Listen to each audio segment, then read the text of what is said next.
Hare Krishna, everyone. So, in this lecture, we will be continuing our book Essential English. Okay? In our previous lecture, हमने complete करा था chapter number 1 जो एक poem है, poem 1 to the pupils. हमने ये पूरी poem read करी थी और ये समझी थी. We did the multiple choice questions. This question B, tick for the correct and cross for the wrong. अब हम करेंगे question number C. Answer these questions. Question number 1. What does the teacher see happening to his pupils? इस question का मतलब क्या होता है कि टीचर क्या बदलाव, क्या देख रहा है अपने स्टूडेंट्स को होते हुए, मतलब वो कौन सी चीज है, कौन सा चेंज है जो टीचर देख रहा है अपने स्टूडेंट्स को. तो हमें इसका आंसर कहाँ पर मिलेगा? देखिए, आप अपनी पोएम को पैरा वाइज रीड करेंगे. ओके? और जहां पर आपको लगे कि आपके क्वेश्चन से relevant there are some lines, तो आप उधर रुकेंगे और उसे वापस से रीड करेंगे. Okay, starting with para 1. Expanding like the petals of young flowers, I watch the gentle opening of your minds. देखिए, I watch, who's I? The poet. Poet watch the gentle opening of your. Who is yours? Your कौन है? The students, the pupils. Your minds. So हमारे question का answer क्या हो गया? The teacher sees the gentle opening of the minds of his students. The teacher sees the gentle opening of the minds. किसके minds? Of his students. Okay?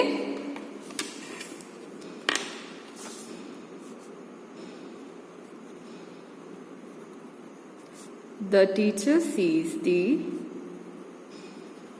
gentle opening of the minds of his students.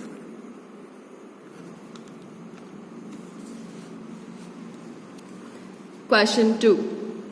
What has the opening of the minds of the pupils been compared to? मतलब कि जो opening of the minds है वो कौन सी चीज से, कौन से मेटाफोर से कंपेयर करा गया है. हमें इसका आंसर कहाँ मिलेगा? Paragraph 1. Expanding like the petals of young flowers. देखिए, जो एक फ्लावर होता है वो पहले एक बड रहता है, पहले एक सीड रहता है, सीड से वो बनता है एक बड, और फिर जो वो बड रहता है उसके सारे पेटल्स ऐसे क्लोज रहते हैं, फिर वो धीरे धीरे धीरे धीरे ऐसे खुलते हैं. सो यही चीज इधर एक्सप्लेन करी है. एक्सपांडिंग मतलब होता है खुलना.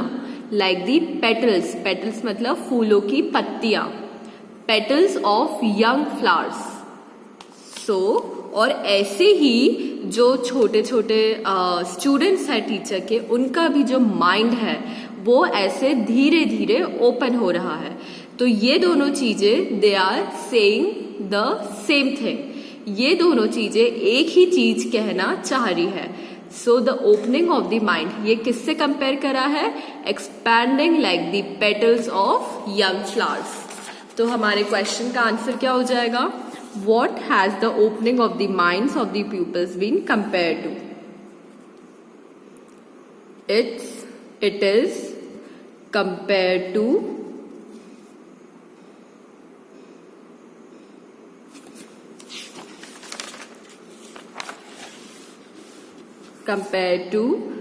expanding like the petals of young flowers. Okay? Question 3. What does he, who is he? The teacher. He see in the mirror of futurity. Mirror of futility का मतलब क्या है? फ्यूचर. कि जो टीचर है वो फ्यूचर में क्या देखते हैं। देखिए हमारी पोयम में ये वाला वर्ड फ्यूटिलिटी कहाँ पर देकर रखा है, इन द लास्ट पैराग्राफ।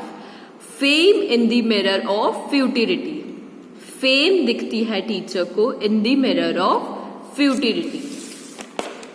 सो हमारा आंसर क्या हो गया,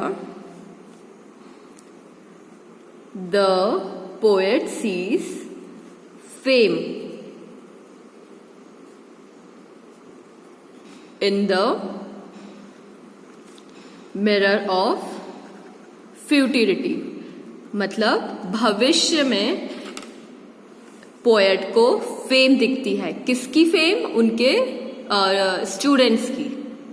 okay, Y does he feel amply rewarded, why does the teacher feel amply, amply मतलब बहुत ज्यादा। जैसे कि example, I have ample of water, मेरे पास बहुत सारा पानी है। Y does he feel amply rewarded, teacher को एम्पली रिवॉर्डेड मतलब इतना कि उन्हें कुछ मिला है, उन्हें कुछ करा है, उन्हें ऐसा क्यों लगता है। देखिए, fame in the mirror of futility, weaving the chaplets you have yet to gain, and then I feel I have not lived in vain. ये वाला जो सेंटेंस है, और फिर उन्हें लगता है कि उनकी मेहनत, उनका जीवन एक वेस्ट ऑफ टाइम नहीं रहा, मतलब उन्हें जीवन में उन्हें कुछ प्राप्त करा है, उन्हें कुछ रिवॉर्ड लिया है।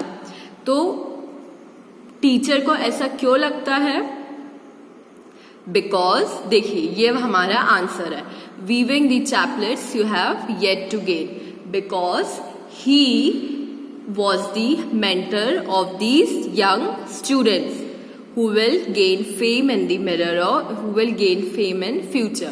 मतलब ये जो अभी स्टूडेंट्स हैं, अभी इन्हें बचपन में, इनके चाइल्डहुड में ये टीचर उन्हें सिखा रहे हैं, और जब वो बड़े होकर उन्हें फेम मिलेगी, जब टीचर को लगेगा कि उन्हें कुछ रिवॉर्ड मिला है।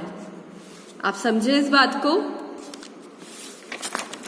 तो इसका आंसर क्या हो जाएगा हमारे पास, why does he feel amply rewarded, the poet feels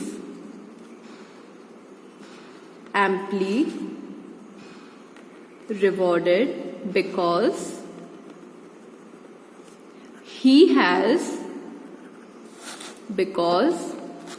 has taught, उन्होंने पढ़ाया है, taught his students who will gain fame in future। Okay, क्योंकि वो बच्चे जो फ्यूचर में फेम, जिन्हें फ्यूचर में एक नाम मिलेगा, उन बच्चों को पढ़ाया किसने है, पोएट ने। तो पोएट को मीन्स द टीचर को इसीलिए एम्पली मतलब बहुत ज्यादा रिवॉर्डेड, मतलब उन्हें कुछ प्राप्त करा है जीवन में, उन्हें ऐसा फील होता है। Okay students, this was the conclusion of our chapter 1 to the pupils। Now okay,